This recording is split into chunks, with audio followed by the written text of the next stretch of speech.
بعض لوگ وضو کرتے ہیں تو ان لوگوں کے ہاتھ کے اندر انگوٹھی وغیرہ پہنی ہوتی ہے، تو اگر تو انگوٹھی کھلی ہے اور آپ کو یقین ہے کہ اس کے نیچے پانی پہنچ جائے گا، تو پھر تو اس انگوٹھی کو اتارنا اور اس کے نیچے اہتمام کے ساتھ پانی پہنچانا ضروری نہیں ہے۔ لیکن اگر وہ انگوٹھی اتنی تنگ ہے کہ آپ کو پتہ ہے کہ اس کے نیچے پانی نہیں پہنچ سکتا، تو پھر ایسے بندے کو اپنی وہ انگوٹھی اتارنی چاہیے یا اسے اتنی حرکت دینی چاہیے کہ اس انگوٹھی کے نیچے پانی پہنچ جائے۔ علامہ ابن حزم نے المحلہ کے اندر لکھا ہے کہ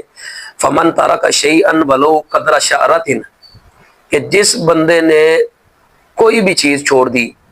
اس چیز میں سے جس کے دھونے کا اللہ تعالیٰ نے حکم دیا ہے، اگرچہ وہ